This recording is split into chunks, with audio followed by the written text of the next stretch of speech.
Oi, pessoal, aqui é a professora Raquel do PEI Dona Pilar Garcia Vidal e a aula de hoje é sobre as ideias evolucionistas até Darwin. Na aula anterior, nós falamos sobre Lamarck e agora nós vamos continuar falando sobre evolução a respeito de Darwin. As habilidades a serem desenvolvidas são as mesmas, que é comparar as ideias evolucionistas de Lamarck e Darwin, apresentadas em textos científicos, históricos. O importante é conseguir identificar as semelhanças e as diferenças entre essas ideias e também conseguir explicar a diversidade biológica. As competências da BNCC que são trabalhadas é conhecimento, pensamento científico, crítico, criativo e argumentação. Charles Robert Darwin nasceu em 1809 e faleceu em 1882. Charles Darwin ele era um naturalista, então antigamente a gente usava o termo naturalista, atualmente é o nosso biólogo. Tá? E Charles Darwin, antes dele ser naturalista, ele tentou estudar medicina, ser sacerdote, mas não tem jeito mesmo, o que encantava Darwin eram as ciências da natureza. Darwin participou de uma viagem que durou quase 5 anos, para ser mais específica, 4 anos e 9 meses, a bordo do navio HMS Beagle. Mas Darwin ele não foi convidado para poder estudar. A princípio, o navio tinha um objetivo, que era mapear a América do Sul. E Darwin foi convidado para fazer companhia ao capitão do navio.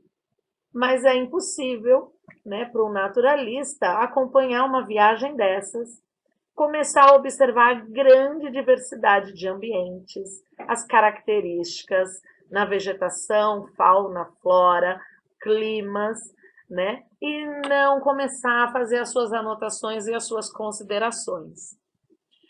O Beagle ele saiu da Inglaterra no dia 10 de fevereiro de 1831 e passou mais ou menos, né, teve umas 20 paradas. Ele passou pelo Brasil especificamente em Salvador e Rio de Janeiro. Alguns pontos da viagem são legais da gente estar relatando aqui. Então, a viagem ela sai aqui no número 1, tá? O início da viagem da Inglaterra. Cada númerozinho é a sequência de onde o navio passou. Então, aqui no Brasil, em Salvador, Darwin ficou incomodado com o calor aqui no Brasil. Inclusive, ele registrou no seu livro de anotações: não estou surpreso de que as pessoas sejam tão indolentes em um país tão quente. Né? Passou ainda pelo Rio de Janeiro e continuou aqui pela costa, né? Agora, algumas coisas interessantes da gente considerar. Por exemplo, Cordilheira dos Andes. Quando Darwin esteve na Cordilheira dos Andes, ele encontrou conchas. O que ele percebeu? Bom, conchas são do ambiente marinho. Se elas estão no alto da Cordilheira dos Andes, isso sugere o quê? Que essas montanhas surgiram a partir do nível do mar. Então, olha as considerações já a respeito da geologia do planeta.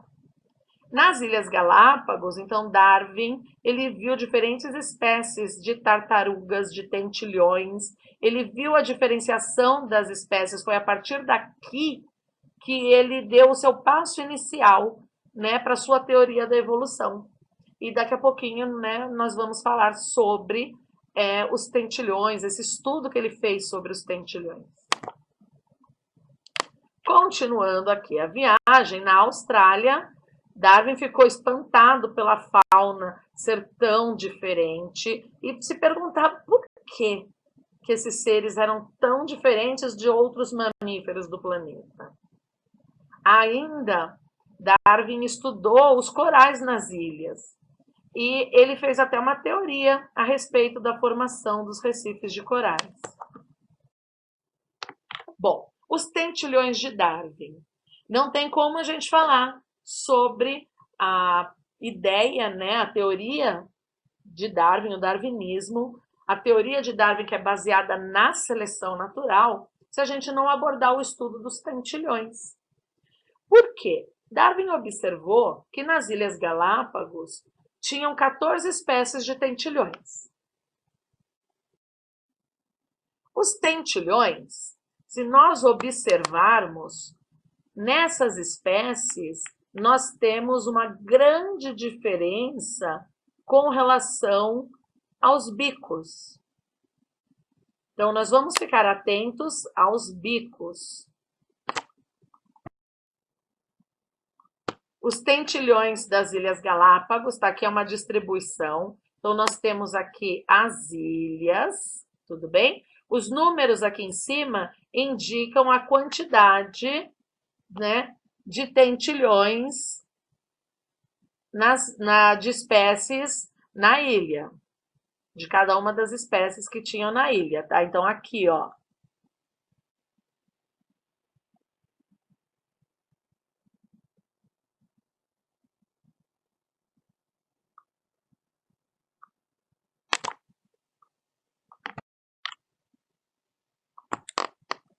E a gente vai observar aqui nos bicos.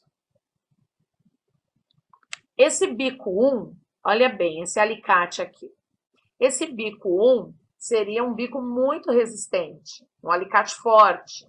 Por quê? Porque é indicado esse bico para uma alimentação de frutas e sementes muito duras. Então, olha aqui, ó, essa espécie com esse tipo de bico para sementes duras.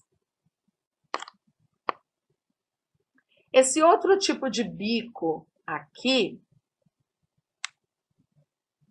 tem um alicate um pouco mais, não precisa ser para coisas tão duras. Então, o número 2 são bicos apropriados para insetos.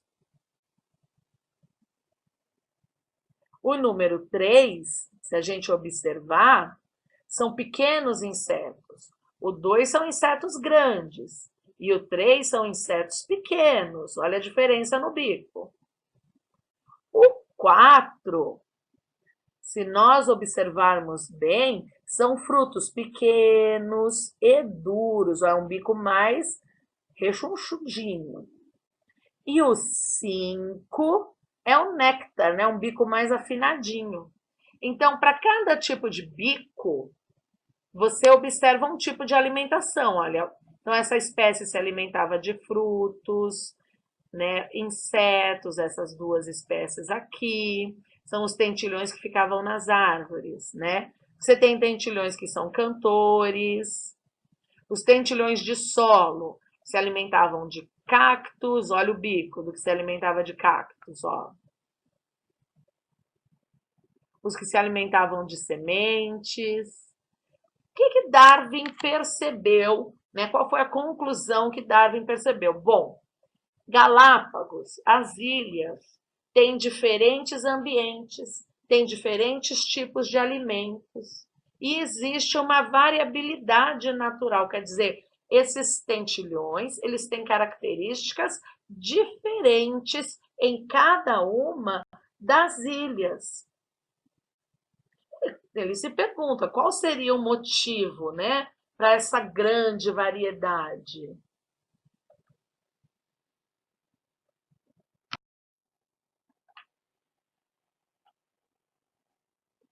Bom, quando ele voltou dessa expedição, ele também fez o seguinte: ele associou o seu conhecimento a um estudo de Malthus. O Malthus foi um economista. Olha que interessante, vamos olhar o gráfico. Tá? Aqui, esse gráfico é o mesmo desse aqui, tá bom? O que é que ele percebe? Que a população humana, ela tem uma progressão geométrica. A produção de alimento tem uma progressão aritmética. Então, até aqui, tudo bem. No momento em que elas se encontram, a gente entra numa crise. Então, essa parte aqui que está formando um triângulo, ó, é essa parte aqui, pessoal. Bom, vamos lá. Então, o que a gente tem aqui? Ó, o crescimento populacional, Aqui nós temos, na linha azul, a produção dos alimentos. E aqui a crise. Fome, doença, crise social, política, que está, olha, a produção de alimento está abaixo do crescimento populacional.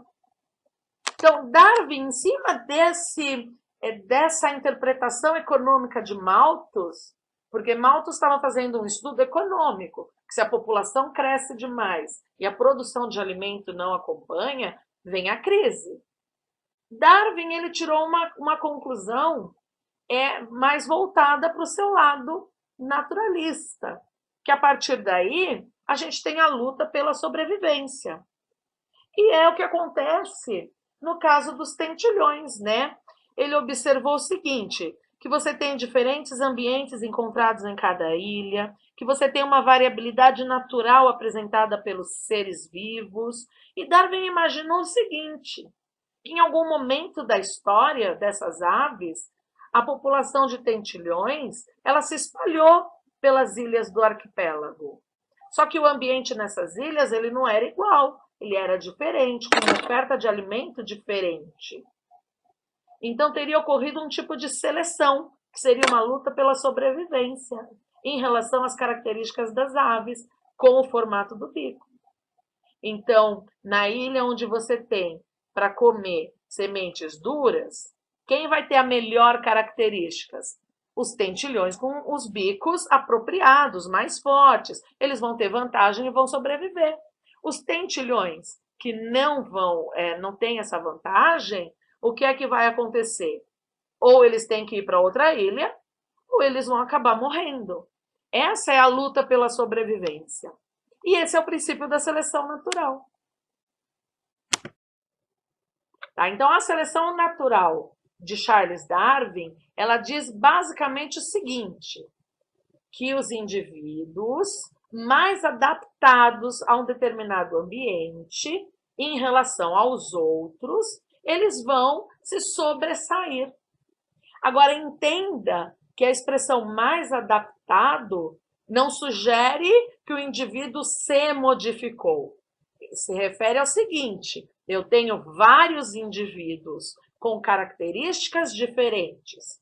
Aquele que tiver a melhor característica vai sobreviver. E, consequentemente, quem sobreviver vai se multiplicar e deixar descendentes. Olha como, lembram das girafas de Lamarck?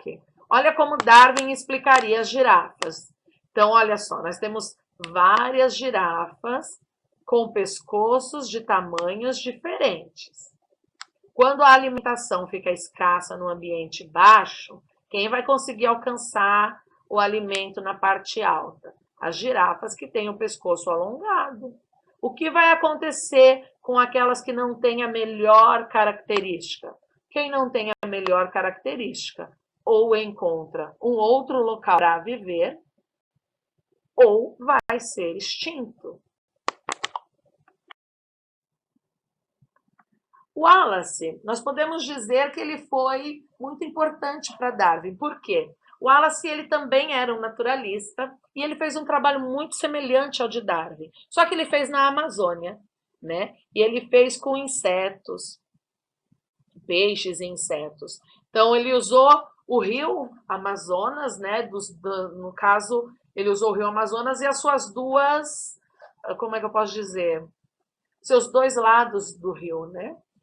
Da beira do rio para analisar, enfim, as diferentes espécies. E eles trocaram correspondência. Para surpresa de Darwin, o Wallace, ele tinha uma conclusão muito parecida com a de Darwin.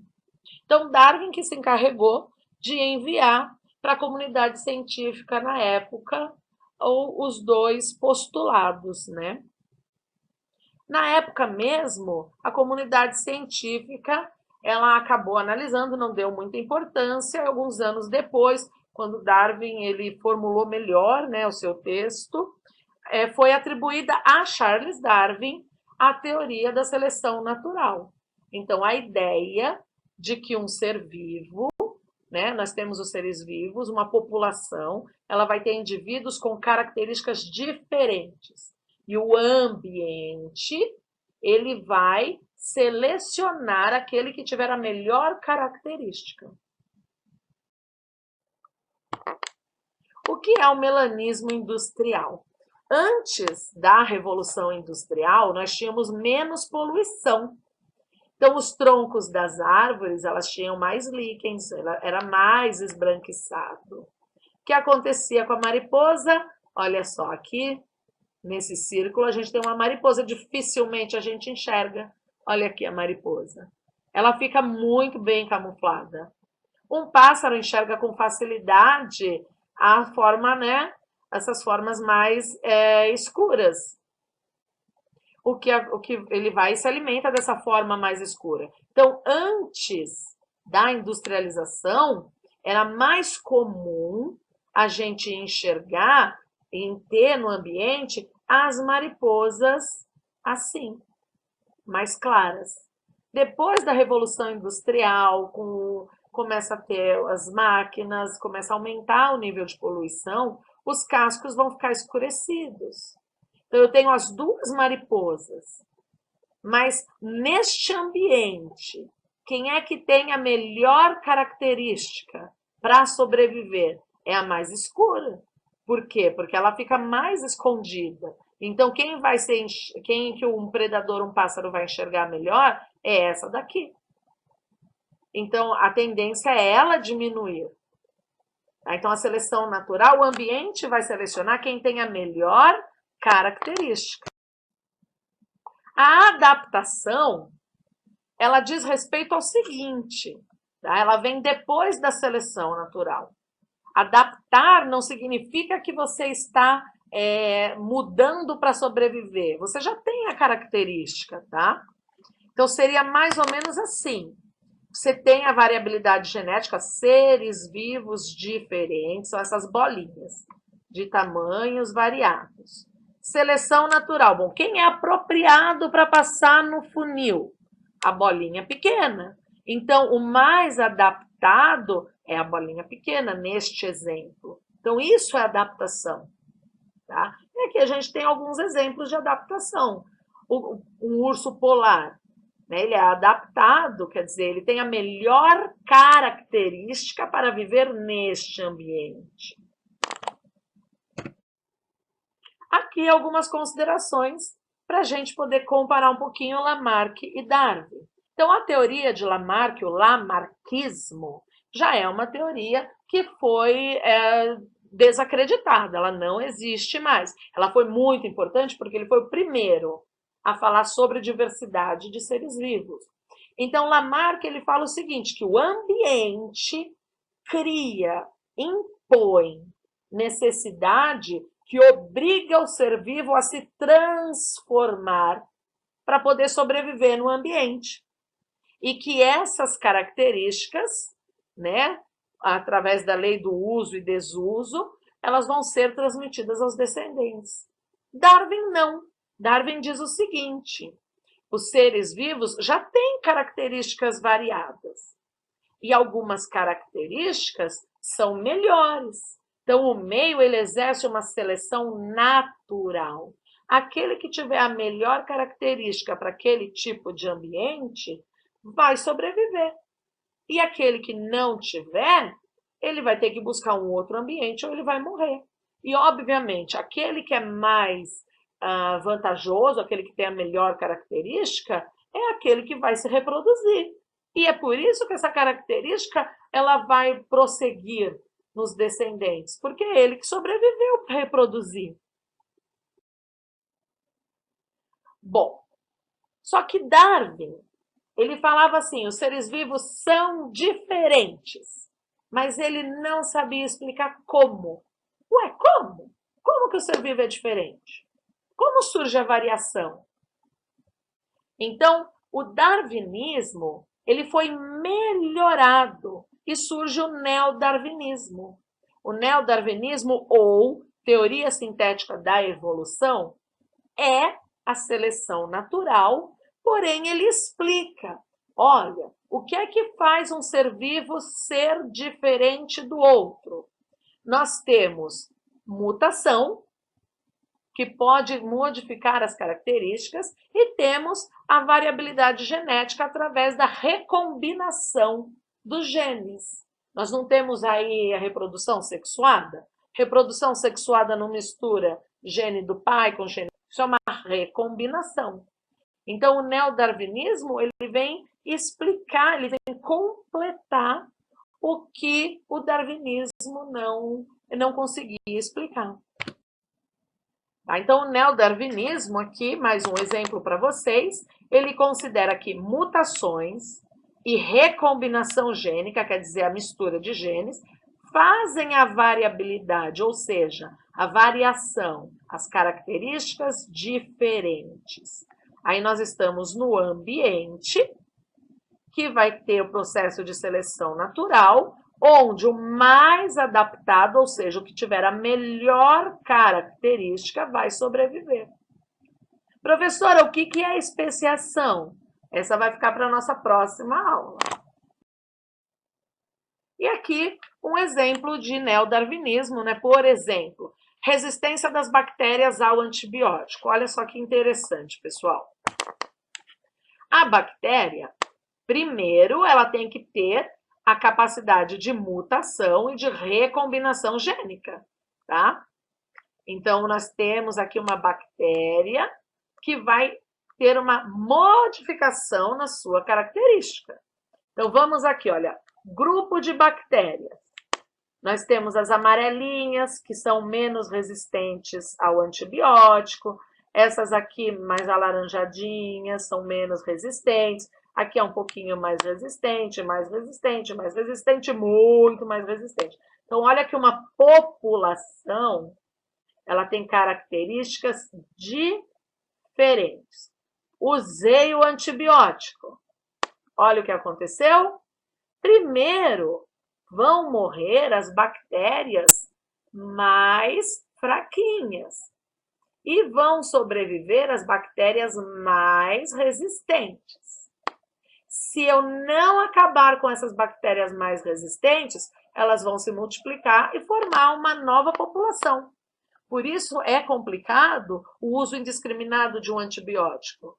Por isso eu não posso tomar um antibiótico por minha conta. Por isso eu tenho que tomar o antibiótico de acordo com a prescrição médica. Se ele falou 10 dias, são 10 dias. Eu não posso parar antes. Porque eu preciso eliminar todas as bactérias. Se eu não eliminar todas as bactérias, aquelas mais resistentes vão sobreviver e vão se multiplicar. E aí eu vou ter a doença, no caso, mais forte. Bom, pessoal, eu espero que vocês tenham gostado, entendido a questão de darwinismo, neodarwinismo, e até a próxima aula.